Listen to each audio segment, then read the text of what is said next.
त्यानंतर आपण वळतोय ते म्हणजे सत्कार मूर्तींचे मनोगत.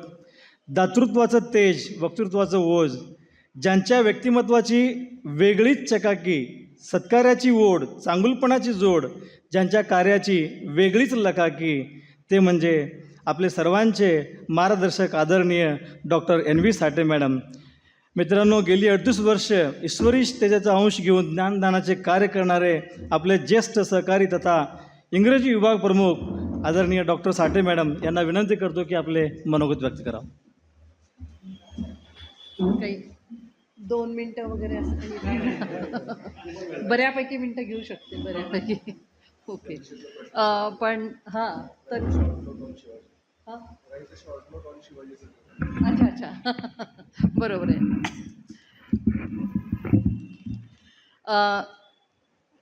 2 मिनटाचं बंधन घालू नये म्हणून मीच आधी बंधन घालून घेते आहे.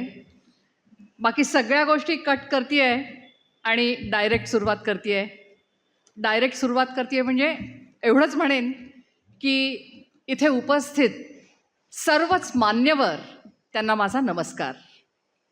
हा निरोप समारंभाचा कार्यक्रम आहे याची मला पूर्ण जाणीव आहे आणि म्हणूनच माझे बरेचसे गुण आज मला नव्याने म्हणजे समजले.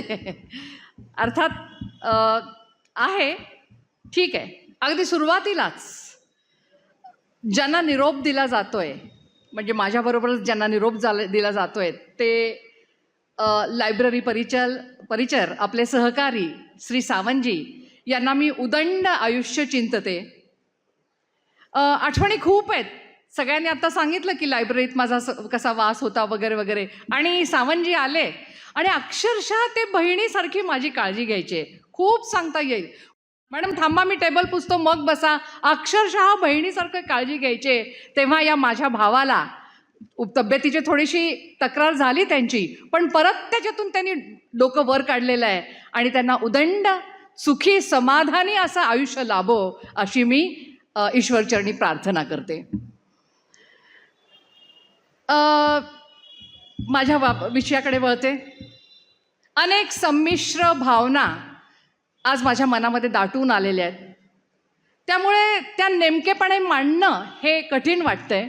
म्हणून उत्स्फूर्तपणापेक्षा माझ्या डोक्यात आलेले विचार, माझ्या मनात आलेले विचार मी कागदावर उतरवलेले आहेत आणि ते आपल्यासमोर मांडण्याचा प्रयत्न करते. थोडक्यात हे एक प्रकट चिंतन आहे असं म्हणायला हरकत नाही. वेळ झालेला आहे तरीसुद्धा थोडक्यात मला काही गोष्टी सांगाव्याशा वाटतील.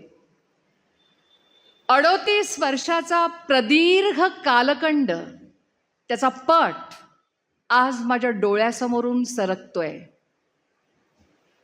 सन 1986 नुकतीच मी MA झालेली.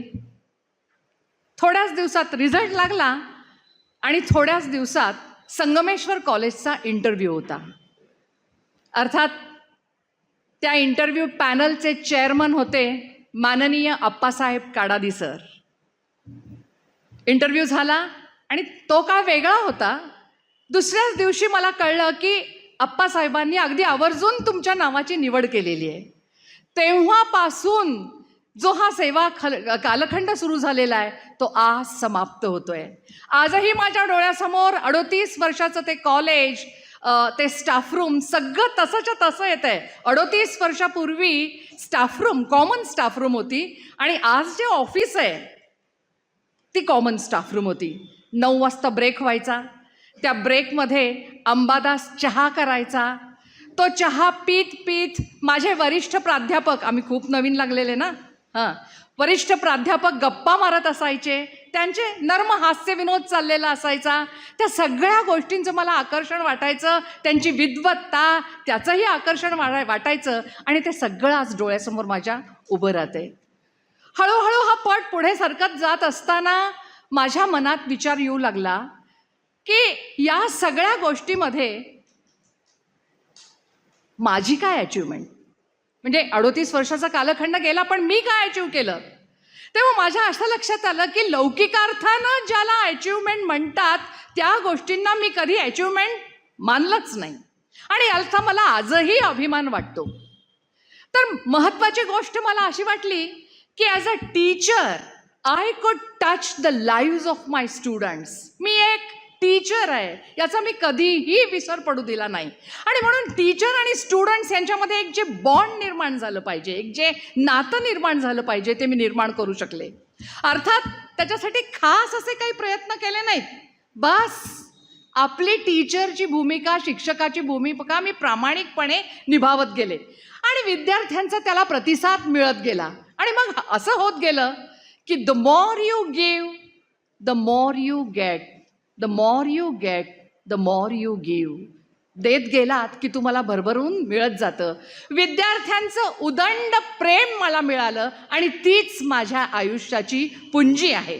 टीचिंग हे माझं पॅशन होतं आणि अजूनही आहे. आणि या ऊर्जा स्रोताला मी कधीच धक्का लागू दिला नाही.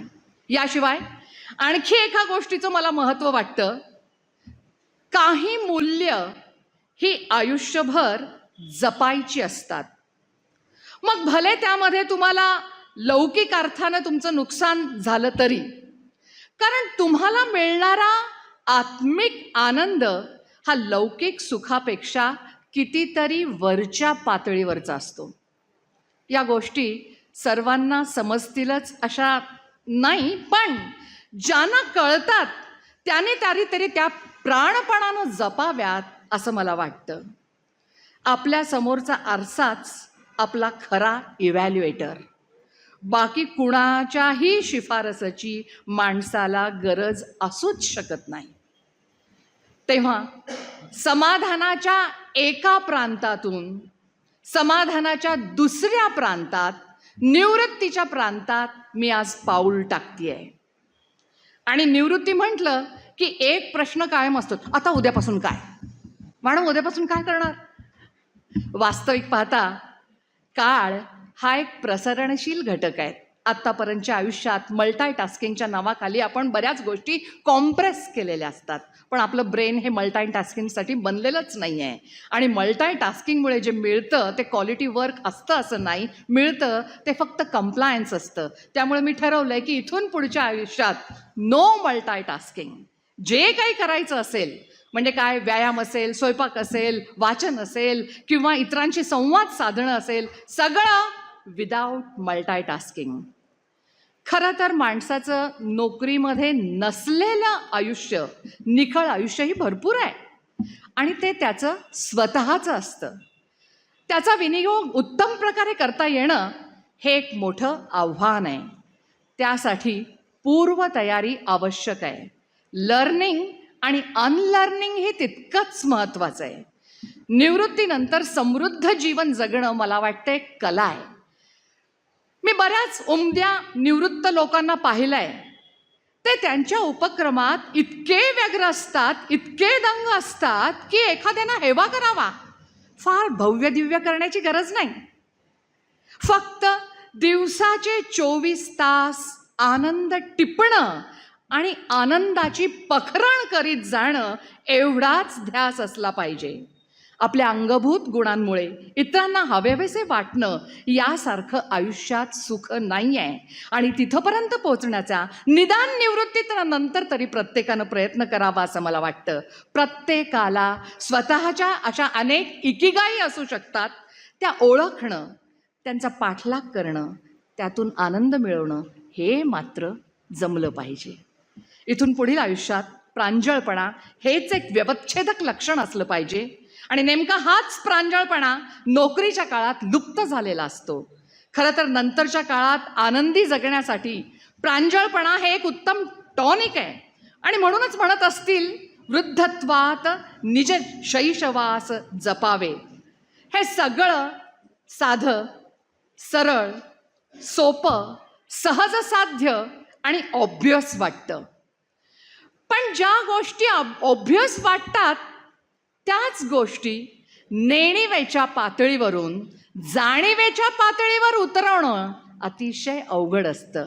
तेव्हा मी शेवटी एवढेच म्हणेन की एका कलाकाराच्या धुंदीत मी माझा सेवाकाल पूर्ण केला आणि आता माझ्या इतर पॅशन्सना न्याय देण्यासाठी मी मोकळी झाली आहे. याचा मला इतका आनंद आहे की तो शब्दात सांगणं शक्य नाही. त्या अनिवार ओढीने इथल्या विरहाला, इथला विरह आहेच, पण इथल्या विरहाला झाकोळून टाकलं आहे हे मात्र निश्चित. इथून पुढचा प्रवास स्वतःला आणि इतरांनाही आनंददायी व्हावा आणि त्यासाठी घ्याव्या लागणाऱ्या तोशिषास सामर्थ्य प्राप्त व्हावं, हीच ईश्वरचरणी प्रार्थना. इथवरच्या प्रवासामध्ये ज्या सगळ्यांनी सहकार्य केलं, मदत केली, त्या सर्वांचे मनापासून आभार आणि धन्यवाद.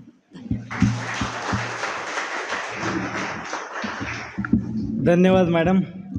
आपण आम्हास एक प्रेरणादायी आणि एक मार्गदर्शन केलं आणि त्याचबरोबर आपले शब्द नेहमी आम्हाला सदैव स्मरणात राहील. यानंतर मी आमंत्रित करतो अकॅडमिक इव्हॅल्युएटर आणि ॲडवायझर तसेच management representative doctor Pramod Dargo Patil sir.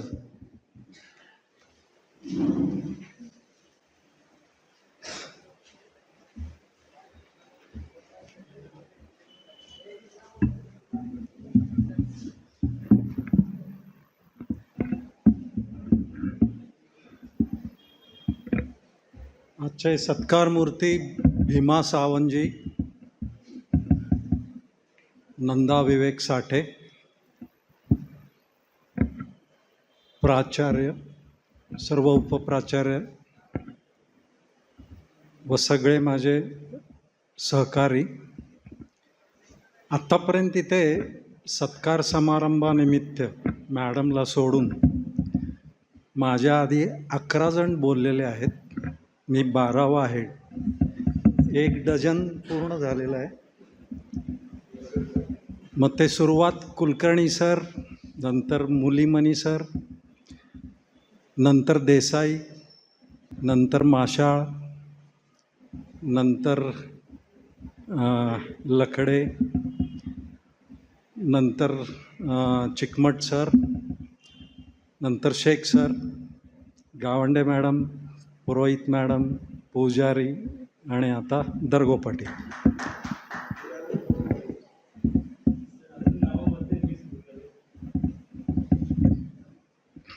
सर्वांनी मॅक्झिमम मॅडमच्या स्टुडंट टीचरमधलं रिलेशनचं जवळपास उल्लेख केला. फक्त as a library member Kulkarni आणि मुलीमणी सर त्यांच्या लायब्ररी संदर्भातच फक्त सावंतजीबद्दल आणि मॅडमबद्दल सांगितलं आणि बाकीच्यांनी गुरु शिष्याच्या नात्याने आणि मॅडमचं टीचिंगचं कौशल्य याबद्दल वर्णन केलं. मी सगळ्यात थोडंसं वेगळं बोलणार आहे आणि लवकर संपवणार आहे. पहिल्यांदा भीमा सावंतजी, मॅडमनी उल्लेख केला बरेच जण जेव्हा जेव्हा मॅडम लायब्ररीत जातील सावंतजींनी कशा प्रकारे त्यांना सहकार्य केलं वगैरे, पण मी कधी लायब्ररीत गेलो नाही किंवा माझ्या विभागात सावंतजी कधी आले नाही. तरीही हे 2 ठिकाणं जर सोडले तर कॉलेजच्या कॅम्पसमध्ये जिथं जिथं भीमा सावंतजी मला असं समोरासमोर भेटत होते तेव्हा तिथल्या त्या प्रसंगानुसार जसं प्रासंगिक करार असतो तसा थोडक्यात 1-2 वाक्य बोलायचे आणि नेहमी लांब जर असतील तर असा हात मात्र जरूर करायचे हसत, किंवा अलीकडे तर ते दोन्ही हातच जोडायचे. प्रत्येक मनुष्य काम करत असताना आपल्या सहकाऱ्यांकडे एक छाप सोडून जातो. ही छाप माझ्या कायम स्मरणार्थ राहील याची मी ग्वाही देतो. आज ते एकदम सिंहासन पिक्चर होतं त्यावेळेला, निळू फुले वगैरे, त्यात दत्ता मेघे जे टोपी घालायचे ते टोपी घातल्यावर मला एकदम त्या सिनेमाची आठवण झाली. ठीक आहे, थोडाच टाईम त्यांना दिलेला होता, अजून थोडा टाईम साठे मॅडमना. त्यांच्या टीचिंगबद्दल वगैरे काही बोलणार नाही मी, सगळंच आलेलं आहे. साठे मॅडमला कदाचित माहीत नसेल ती गोष्ट सांगतो मी. मी लहानपणापासून त्यांचा शेजारी. त्यांना माहीतच नसेल, आज माहिती करून देतो. म्हणजे तेव्हापासून ओळखतो. नंतर मला माहीत नाही की माझ्या वर्गातच माझा एक मित्र आहे जो विवेक, तो त्यांचा पती होणार आहे पुढे. ही दुसरी ओळख. साधारण 1987-88 मला चांगलं आठवतं आहे, ज्यावेळेला वालचंद कॉलेजचे प्राचार्य JR शहा, जे केमिस्ट्री विभागाचे पण प्रमुख होते, ते निवृत्त झालेत. त्यांच्या समारंभ अशोक चौकातल्या वालचंद कॉलेजमध्ये, तिथे संध्याकाळी एवढा लांबला होता तो, एवढा मोठा. त्यामधलं एक भाषण नंदा बोरामणी यांचं होतं, कुमारी नंदा बोरामणकर. तेच सांगतो मी.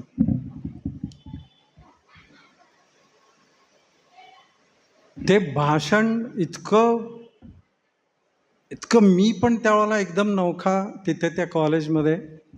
इतकं सुंदर भाषण, इतकं वर्णनात्मक होतं JR शहांबद्दल. त्यांची जी प्रतिक्रिया होती त्या कॉलेजबद्दल, ते ऐकून मी भारावून गेलो होतो आणि ते लक्षात ठेवलेलं आहे ते भाषण. अजूनही मी चांगले भाषण नेहमी लक्षात ठेवतो. त्याच्यानंतर इथे कॉलेजमध्ये मगाशी मॅडमनी उल्लेख केला की माझी इंटरव्ह्यू काडादी साहेबांनी, आप्पासाहेब काडादींनी घेतला. त्याच वेळेला माझी पण इंटरव्ह्यू झाली होती. आणि त्यांनी एक बोलता बोलता मगा सांगितलं की दुसऱ्या दिवशी कळालं, मॅडम तुम्ही आत्ता मगाशी म्हणलात, मला दुसऱ्या दिवशी कळालं की माझ्या नावाची निवड आप्पासाहेब काडादींनी केलेली आहे. मी थोडी दुरुस्ती करतो. आप्पासाहेब काडादी नावाला कधी महत्त्व देत नव्हते. माणसाला, व्यक्तीला, त्याच्या क्वालिटीला महत्त्व देत होते. ती क्वालिटी त्यांनी तुमच्यात पाहिली, त्यामुळंच तुमची नियुक्ती झाली आणि ते तुम्ही खरं ठरवलं, सिद्ध केलं आजपर्यंत. नंतर पहिलं नॅक ज्या वेळेला आलं, त्यावेळेला काही ठराविक लोक आम्ही, म्हणजे जहागीरदार सर कोऑर्डिनेटर होते. साठे मॅडमला एक मेजर रोल दिला होता, लेझन ऑफिसर म्हणून, म्हणजे संपर्क अधिकारी. नंतर बदनोरे सर, डेपे सर, हे हिरिहिरेनी सगळं पार्टिसिपेट त्या ॲक्टिव्हिटी कंप्लीट करण्यामध्ये. आणि त्या SSRचं जवळपास 100% सगळं ड्राफ्टिंग जे होतं ते नंदा विवेक साठे यांचंच होतं. त्यावेळेला बुवा सर पण आमच्यामध्ये, म्हणजे ते आम्ही ड्राफ्टिंग घेणार, नंतर टायपिंग, प्रिंटिंग वगैरे वगैरे. फक्त आठवणी काढालो, मॅडमचा सहभाग कुठं कुठं होता. त्याच्यानंतर असे अनेक कमिटीज होते, आम्ही एकत्र आलो. प्रत्येक कमिटीमध्ये मॅडमचं योगदान फार मोलाचं होतं. आत्ता काल परवापर्यंतसुद्धा आमचे मीटिंग झालेले होते आणि नेमकं ह्याच्या आधी शेवटची मीटिंग जी आमच्यावर झाली, ते मॅडम माझ्या शेजारच्या चेअरवरच बसलेले होते. ते पण मी कधी विसरणार नाही. आठवणी आपल्याला नेहमी जागृत करतात. जर आपण प्रत्येक व्यक्तीचं चांगलं गुण जर आपण सारखं समोर आणलं तर ते छाप सोडून गेलेले असतात. आज मी इथे खरं म्हणलं तर, मी इथं आल्यावर सुद्धा मी इकडे बसतो म्हणलो होतो. मी ते बऱ्याच जणांनी काय काय पदं वापरले, ॲडवायझर वगैरे, पण मी फक्त आज केवळ मॅडम आणि भीमांचं निरोप समारंभ होता. मी निवृत्त झालो त्याच्यानंतर 13 महिन्यांनी सेवानिवृत्ती कार्यक्रमाला हजर होतो, तो म्हणजे तत्कालीन प्राचार्य देसाई सर. त्याच्यानंतर माझ्या निवृत्तीनंतर आज 23 महिने झाले सत्काराला आलो मी. 13, 23, 33 महिन्यानंतर कोणाचा नंबर लागतो बघूयात. तर हे मी केवळ त्या कार्यक्रमाला मनोगत व्यक्त करण्यासाठीच येणार होतं, पण प्राचार्यांनी मला म्हणले नाही तुम्ही तिकडेच बसा. हे सगळ्या गोष्टी राहून गेले होते आणि इथं संयोजकांनी आधीच सांगितलं की थोडक्यात मनोगत व्यक्त करा. असे अनेक गोष्टी आहेत, ती फार मोठी आहे. फक्त मी एवढं सांगतो की टीचिंग व्यतिरिक्त मॅडमनी आपला वेळ अनेक कमिटीला दिलेला आहे. जे काही कॉलेजला आवश्यक जिथे जिथे टीचिंग सोडून जे कामाची आवश्यकता होती तिथे सुद्धा सगळं मॅडमनी सल्ला दिलेलाच आहे. परवापर्यंत मी सल्लागार असून माझ्या शेजारी बसून मला सल्ला देत होते.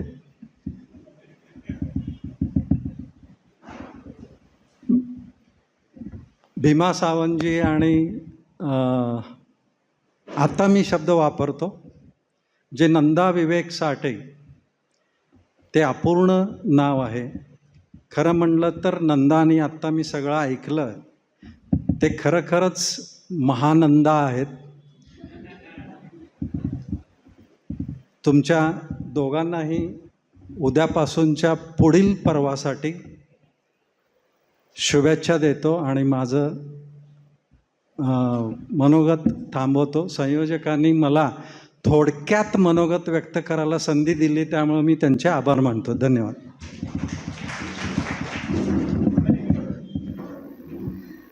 धन्यवाद सर. यानंतर अध्यक्षीय मनोगत व्यक्त करण्यासाठी समारोप करण्यासाठी मी आमंत्रित करतो आदरणीय प्राचार्य सर. साठे मॅडमने उल्लेख केलेल्या कंप्लायन्सच्या गोष्टी आधी करून घेतो. आपली मीटिंग नंतर होणार होती 12:30ला. निंबर्गी सर, कुंटे सर आणि सगळ्यांच्या परवानगीने ती मीटिंग उद्या येणार आहे. त्यामुळं कार्यक्रमानंतर अनेक गोष्टी असतात. मला वाटतं वेळेचं नियोजन थोडंसं आपलं राहिलं. कंप्लायन्स नंतर आता मूळ मुद्द्याकडे आपण येऊ, जे मॅडमनी सांगितलं, किंवा मुख्यतः थोडासा औपचारिकपणा मी टाळतोय कारण वेळही बराच झाला याची मला जाणीव आहे. सर्वप्रथम चिकमट सरांची मी माफी मागतो. ते ज्या पद्धतीनं बोलत होते मला वाटतं त्याच्यावरनं आपल्या सगळ्यांनाच जाणवलं कॉलेजचं जितकं वय नाही त्यांचं आज बाकीच्यांना तेवढा उत्साह पण लाभतो का नाही सांगता येत नाही. त्यामुळे मी मनपूर्वक माफी मागतो सर. ज्या पद्धतीनं त्यांनी वर्णन केलं मला वाटतं सगळे त्यांचे विचार त्यांनी बाजूला ठेवले. क्लिओपात्राचं वर्णन जे केलं मला वाटतं साहित्यात काय ताकद असते ती प्रामुख्यानं त्यांनी आज दाखवली. खरं तर प्रिय सखी म्हणून गावंडे मॅडमनी ज्यांचा उल्लेख केला त्याही अतिशय मर्यादित बोलल्या याची मला पूर्ण जाणीव आहे. सावंतजींबद्दल प्रामुख्यानं अनेक उल्लेख झाले. मी काही गोष्टी पुनरावृत्ती टाळतोय. पण लायब्ररीमधले दोघांमधला समान घटक किंवा समान धागा हा लायब्ररी आहे. मला वाटतं ज्या पद्धतीनं आपल्या कॉलेजचा एक वारसा आणि परंपरा ज्याचा मी नेहमी उल्लेख करतो तो समृद्ध करण्यामध्ये या दोघांचंही योगदान आहे. जे आपल्याला बऱ्याच वेळेला हे वाटतं की साधारणतः फ्रंटमध्ये किंवा ज्याला आपण म्हणतो की पडद्याआड आणि पडद्याच्या समोर येणारे लोक अशी एक वेगळी रचना असते. पण ज्या भावनेनं मॅडमनी आज उल्लेख केला थेट ते भाऊ म्हणाले मला वाटतं यातच सर्व आलं. जे केवळ औपचारिकता किंवा केवळ ज्याला आपण म्हणतो की एक रुटीन मॅटर म्हणून जगणं, जे माणसं बऱ्याच वेळा अशीच जगतात असं काही जण म्हणतात. थोडासा पुजारी सरांनी त्याचा उल्लेख केला की प्राध्यापक असणं आणि प्रत्यक्षात ते अनुभवणं याच्यात फरक असावा अशी अपेक्षाही व्यक्त केली. म्हणजे माझ्या मनामध्ये अनेक गोष्टी जसं साठे मॅडम म्हणाल्या त्या एकत्र आल्यात. कधी सावंतजींबद्दल येतं, कधी हे सगळं तुम्ही जे सांगितलेलं ते मीही अनुभवलेलं आहे. मी सावंतजींबद्दल एकच म्हणेन की रोज भेटणारा माणूस, बाकीच्यांची कोणाची भेट कधी होणार नाही. हे अलीकडच्या काळात ते भाग्य मला लाभलं. मी मगाशी मुद्दाम उल्लेख केला आणि हे मुद्दाम मनापासून बोलतोय की साठे मॅडमचा किंवा सावंतजी यांचा सत्कार करायचं मला भाग्य लाभलं. हेच मी अतिशय मनापासूनचा आनंद मानतो. कारण असं भाग्य लाभणं हे सुद्धा कदाचित कल्पनेच्या पलीकडचं आहे आणि ती परंपरा संगमेश्वरनी जपलेली आहे. मला वाटतं त्या परंपरेतूनच आपण हे सगळं एकमेकांशी नातं जोडत जातो. अनेक गोष्टींचं एकत्रीकरण आहे. म्हणजे जसं चिकमट सर हे माझ्या आधीच्या 2 पिढ्यांचे, जे खरं तर त्यांनी कॉलेजच्या सुरुवातीपासून अप्पासाहेबांच्या त्या कॉलेजच्या ज्याला आपण सुरुवातीचे दिवस त्याच्यापासून कॉलेजची उभारणी केलेली आहे अशी पिढी आहे. साठे मॅडम किंवा दर्गो पाटील सर जे 86च्या बॅचचे म्हणतात ती पिढी नंतरची आहे. त्याच्यानंतर आमची पिढी आहे आणि त्याच्या पुढं म्हणजे सतीश असेल, बेटर हाफ म्हणून उल्लेख केला, श्रद्धा असेल. तू एक गोष्ट विसरलास, तुझा अर्धा वाटा आयुष्यभर ज्यांनी केला आतिश पण आपल्या बरोबर आहे. नंतर श्रद्धा आलेली आहे. नितीन माशाळ असेल, अनेक जण इथं उपस्थित राहिले. मला वाटतं एवढं सगळं झाल्यानंतर काही वेगळं बोलावं असं वाटत नाही. शेवटी मी आधार घेतो, कारण नुसतंच जर आठवणी सांगायला लागलो तर मला माहिती आहे साठे मॅडम मला कधीतरी भेटल्यानंतर हे निश्चित हक्कानी म्हणणार का आठवणींची जंत्री सांगायचं भाषण केलं का. तो त्यांचा अधिकार आहे आणि तो मी मानतो. पण सुरुवात मी आठवणीपासूनच करतो. FYBAला साधारणतः आल्यानंतर मला आठवतंय हीच ती जागा होती आणि समोर साठे मॅडम बसल्या होत्या. वेळ होती वक्तृत्व स्पर्धेची. नॅशनल इंटिग्रेशन नावाचा विषय आला होता आणि साठे मॅडम जज होत्या. तो दरारा, ती भीती आणि त्यावेळेचं जे वातावरण आहे आज पुन्हा एकदा अनुभवतोय, कारण अशा प्रसंगी आम्ही कधीच बसलो नाही. परवाच मॅडमने उल्लेख केला की इंग्लिश डिपार्टमेंटच्या अनेक कार्यक्रमाला काही ना काही कारणामुळे जाऊ शकलो नाही. फक्त भित्तीपत्रकाच्या वेळी त्यांच्याबरोबर, पण तो उभ्या उभ्या झालेला प्रसंग होता. पण अशा जागी उभारल्यानंतर मला पहिली ती गोष्ट आठवली. 2 मिनटं बोललो, काहीतरी पाठ करून आलेलो असेल, धडाधडा बोलून एकदम विश्वास वाटायला लागला. समोर साठे मॅडम आणि बाकी सगळे विद्यार्थी जे बसलेले होते, पूर्ण वर्ग भरलेला होता. ते जे तिथं थांबलो होतो, मला वाटतं तो घाम फुटणं असेल किंवा ती छातीतली दडदड असेल, ते सगळं अनुभवलं. कारण माझा आणि साठे मॅडमचा तसा प्रत्यक्ष विद्यार्थी म्हणून संबंध आला त्याच्या आधीच साठे मॅडमबद्दल, म्हणजे मगाशी उल्लेख झाला तसं MM बोरामणी, MS मला अजून आठवतंय. अख्ख्या कॉलेजमध्ये आमच्या अनेक सरांनी आणि मॅडमनी सांगितलं होतं की ते मिस किंवा मिसेस काय गरज आहे, MS हे नवीन प्रक्रिया मला वाटतं ती मॅडमनी सुरू केली होती. पायोनियर ज्याला म्हणतात. आत्ता दर्गो पाटील सरांनी उल्लेख केला. थोडंसं माझं हे मागं पुढं होणारे भाषण मला माहिती आहे, कारण या सगळ्यांशी भावना आपण जोडलेल्या आहेत. त्यावरून मग प्रत्यक्षात बोलणं इतकं सोपं नाही. त्यामुळे मी जसा मॅडमनी उल्लेख केला की विरहाचा जो सगळा झाकोळून गेलेला भाग आहे तो नंतरच्या सगळ्या ज्याला आपण भविष्यातल्या योजना त्याच्यामध्ये तो कुठंतरी मागं सारण्याचा प्रयत्न करतायत, तशीच माझी काही अवस्था झालेली आहे. आणि आज मला निश्चित माहिती होतं की मॅडमचं भाषण हे स्वतंत्र वेगळं असणार, ते ऐकण्यासाठीच मी उत्सुकही होतो. मी मुद्दाम त्याचा उल्लेख केला की त्या काळापासून आजपर्यंत मी जो काही घडलो आहे याच्यामध्ये संगमेश्वरचा वाटा आहे तर निर्विवाद आहे, पण त्यामध्ये साठे मॅडमचाही वाटा आहे हे निश्चितपणे मी सांगू इच्छितो. ही सुरुवात जी झाली ती आम्ही शाळेत होतो. भाऊ माझा त्यांचा विद्यार्थी, ती भाऊ असं मला वाटतं लागल्यानंतर 3-4 वर्षांनी ती बॅच आलेली होती. आणि ते सगळेजण, मी भावाचे मित्र यायचे, सगळ्यांबरोबर आम्ही गप्पा मारायचो घरी आल्यानंतर. तेव्हा एक नाव प्रकर्षाने यायचं की इंग्लिशमधल्या कविता शिकवाव्यात त्या साठे मॅडमनीच. म्हणजे हे आम्हाला आमच्या सिनियर्सनी सांगितलं. ते कुतूहल होतं किंवा ते साधारणतः आपल्याला आकर्षणही ज्याला आपण एक म्हणतो ना कॉलेज जीवनाचं, त्याची सगळी पायाभरणी आधीच झालेली होती की तिथं असणारे शिक्षक आणि त्याबद्दलचा संगमेश्वरचा परिचय. आणि तिथून इथं आल्यानंतर प्रत्यक्षामध्ये जे अनुभव घेतले मला वाटतं ते वर्णन शब्दांच्या पलीकडचं आहे. मध्यंतरीच्या मला वाटतं वर्षामध्ये फतेपूरकर मॅडम आल्या होत्या आपल्या जागी. नंतर मला मी कितीतरी गोष्टी आहेत की त्या एकत्र करून काहीतरी जोडण्याचा मी प्रयत्न करतोय, पण ते जुळता जुळत नाही आहे. कारण साठे मॅडम समोर आहेत हे मला इथं ऐकतायत याची जाणीव कायम आहे. पहिल्या मुलीचं नाव गार्गी ठेवलं होतं, तेही त्यांनी आमच्याशी शेअर केलं होतं. थोडं ज्याला आपण म्हणतो की वेगळं. आणि खरंच मला वाटतं की त्या पुण्याला मला वाटतं सतीश आणि श्रद्धा आणि मॅडमचं कुटुंबीय सगळे आम्ही भेटलो होतो. आल्या आल्या दर्गो पाटील सरांनी विवेक सरांचा उल्लेख केला. अगदी 2-4 वेळा भेटी झालेल्या असतील, पण आपण जसं म्हणतो की भेटी किती वेळा होतात याला महत्त्व नाही, नेमकेपणानं आपण नातं जोडलं जाणं. आणि ते नातं म्हणजे आजही नातं ते तसंच आहे आणि इथून पुढेही तसंच राहणार आहे. मला एक कविता आठवते, मी त्याचा आधार घ्यायचा प्रयत्न करतोय. कितपत मी सांगू शकेन मला माहीत नाही, कारण ती मॅडमनी मला शिकवलेली होती. A9 मला वाटतं तो वर्ग, आता त्याचं रूपांतर 107 वगैरे झालं असेल. A9 पूर्ण वर्ग भरलेला होता. फादर रिटर्निंग होम नावाची कविता होती दिलीप चित्रेंची. हे सगळं जे काही लक्षात राहिलं ना ते मॅडममुळं. कारण नंतर माझा आणि इंग्लिशचा संबंध संपला. जसं नितीन म्हणाला की पॉलिटिकल सायन्सचा होता, सतीशही किंवा आतिश असेल, श्रद्धा असेल, माझेच विद्यार्थी होते, पण त्यातले काही जण इंग्लिशकडे गेले.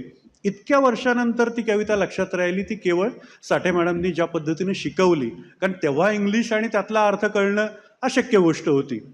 त्याच्यातलं एक वाक्य आहे की मुंबईमधलं जीवन कसं असतं. म्हणजे मुंबईमध्ये सकाळी आईवडील मुलं उठायच्या आतच निघून जातात ऑफिसला, आणि जेव्हा ते परत येतात तेव्हा ऑफिसचं काम संपून परत घरी पोहोचणं तोपर्यंत मुलं झोपून गेलेली असतात. आणि मग ती हताशा निराशा जी येते की नातंच संपत जातं. मुलं आणि आईवडील बोलणार कसं वाटतं. सगळ्याच शहरांमध्ये हळूहळू हे प्रसंग यायला लागलेत. ती ज्या पॅशन शब्दच मला वाटतं योग्य ठरेल, ज्या पद्धतीनं मॅडमनी शिकवली होती आणि मग त्यातलं एक वाक्य होतं की ती हताशा कशातनं व्यक्त होते. तर मॅडमनी ते सांगितलं होतं, फादर किंवा वडील लोकलमधनं उतरतात. 12 डब्यांची लोकल वगैरे मुंबईला जे गेलेत त्यांना माहिती आहे. Like a word dropped from a long sentence, एका लांब वाक्यातनं एक शब्द गळून पडावा तसं वडील त्या लोकलमधनं उतरतात आणि मग तोपर्यंत आम्ही नसतो. म्हणजे हे इतकी प्रेम, आता हळूहळू ती कविता समजायला लागली. कदाचित ती गोडी त्यावेळेला निर्माण झाली असेल. मला असं वाटतं की ज्या पद्धतीनं आयुष्य अनेक मार्गांवरती अनेक टप्प्यांवरती आपण अनुभवलं, नवी पिढी असेल त्या पद्धतीनं ते अनुभवत आहेत. पण आज अशी अवस्था आली आहे की माणसांची नातं हळूहळू कमी होत चाललं आहे. फक्त औपचारिकता राहते की काय अशा शंका अनेक तज्ज्ञ व्यक्त करतायत. आपणही काही प्रमाणात अनुभव घेतो, मीही घेतो. कुठंतरी मॅडमचं भाषण ऐकत होतो आणि समोर सह्यांची कागदं आलेली होती. दोन्ही गोष्टी महत्त्वाच्या होत्या. पण कुठंतरी हे वाटायला लागतं, मॅडमची वाक्य आजची लक्षात राहतील, की कंप्लायन्स म्हणून करणं आणि जीव ओतून करणं यातला फरक काय असेल. मला वाटतं त्याचं मॉडेल किंवा आदर्श म्हणून मॅडमकडं असेल किंवा मी सावंतजींकडे पाहतो की त्यांनी आपल्या कार्यातून ते सांगितलं. कधी ते शिकवायला गेले नाही, कधी त्यांनी असं उपदेश या पद्धतीने सांगितलं नाही. मॅडमने उल्लेख केला की अनेक लौकिक अर्थानं ज्या गोष्टी मिळवायला पाहिजे होत्या त्या मला महत्त्वाच्या कधी वाटल्याच नाहीत. सुरुवातीला कोणीतरी उल्लेख केला की फेजेस अनुभवल्या. अनेक पदं मॅडमने अनुभवली. पदं येतात आणि जातात. मला वाटतं मॅडमकडनं विद्यार्थी म्हणून ते मी शिकलो की ज्या पद्धतीनं ही पदं येतात आणि जातात पण नाती कायम ठेवावी लागतात. आजही आमचं नातं तेच आहे. पुजारी सर, आपण म्हणालात भाषा भगिनी म्हणून मी इंग्लिशच्या रूमवरनं जातो, पण आमचं भाग्य असं, साठे मॅडम पॉलिटिकल सायन्सच्या रूममध्ये येत होते. ते मी माझं श्रेय मानत नाही, कारण हल्ली तिकडे जायलाच वेळ मिळत नाही. ते श्रेय असेल तर ते संगशेट्टी सरांचं आहे. सकाळी आजही बैठक आणि दरबार भरतो, फक्त आज ते चुकलं. साठे मॅडम येतात, चेष्टा करतात, मजा करतात, पण हे वरवरचं झालं. त्यांनी असंच यावं अशी मनापासून माझी आजही इच्छा आहे. कदाचित ते नियमांच्या बंधनात शक्य नसणार हे मलाही माहिती आहे. पण अनेक असे प्रसंग आले की जिथं आम्ही मॅडमकडं मार्गदर्शन घ्यायला गेलो, कदाचित आम्ही गेलो नसलो तरी त्यांनी अडचण समजली, तू येऊ शकणार नाहीस पण हक्काने मी येते आणि तुला मार्गदर्शन करते. जसं त्यांनी सांगितलं, म्हणजे कुटुंबातलं नातं असतं, त्या नात्याने आणि त्या हक्काने येत राहिल्या. आजही येणार, उद्याही मी त्यांच्याकडे त्याच हक्काने जाणार. मला वाटतं ते नातं केवळ माझं नाही, मी थोडासा प्राचार्य पदाचा फायदा घेऊन माझं नातं कसं सांगायचा प्रयत्न करतोय. मला वाटतं इथं बसलेल्या प्रत्येकाशी मॅडमचं नातं तेच आहे आणि याच्यापुढेही राहणार आहे. मला वाटतं अनेक गोष्टी मॅडमनी सांगितल्या. त्यात साहित्य होतं, त्यात जीवनानुभव होतात, त्यातनं मिळालेली पुंजी होती. संतोष पवारांसारख्या त्यांच्या विद्यार्थ्यांनी हे सगळं रेकॉर्ड केलं हे आपलं भाग्य. कारण शब्द बराच वेळा विरून जातात, पण मॅडमचे शब्द कधीच विरणार नाहीत हे मलाही माहिती आहे. कारण जीव ओतून एखादी गोष्ट केली की त्याचे परिणाम किंवा आजच्या भाषेत अगदी त्या औपचारिक आउटकम ज्याला म्हणता येईल तो कुठंतरी दीर्घकाळ राहतो. त्याला प्रयत्नही करावे लागत नाही. आपल्या कॉलेजची व्हिजन आणि मिशन दर्गो पाटील सरांनी ज्याचा उल्लेख केला, पहिल्या नॅकच्या वेळेला मॅडमनी लिहिलेले आहेत. त्यांच्या हस्ताक्षरात लिहिलेलं व्हिजन आणि मिशन अजूनही तो कागद मी जपून ठेवलेला आहे. मला वाटतं एवढं सगळं कॉलेजला त्यांनी भरभरून दिलं, कॉलेजनी त्यांना दिलं, आप्पासाहेबांनी निवड केली, यातच सगळं आलं एका वाक्यात. पण आत्तापर्यंत ज्या पद्धतीनं त्यांनी हे योगदान दिलं, म्हणजे पहिल्या नॅकपासून त्याला 20 वर्ष होऊन गेली. काही दशकांचा प्रवास मीच जास्त वेळ घेतला तर तो अन्यायकारक ठरेल. पण एकच त्यातनं मी सांगू इच्छितो, चोखामेळ्यांचा एक अभंग इथं आठवतोय की या सगळ्या प्रसंगानंतर मी तुम्हाला शिष्य म्हणून एक ग्वाही देऊ इच्छितो. मी तू पण गेले वाया, चोखामेळ्यांचा अभंग आहे. तेच आयुष्यभर जपण्याचा प्रयत्न करेन. धन्यवाद. धन्यवाद सर. यानंतर आभार करण्यासाठी मी आमंत्रित करतो डॉक्टर संगेपके मॅडम.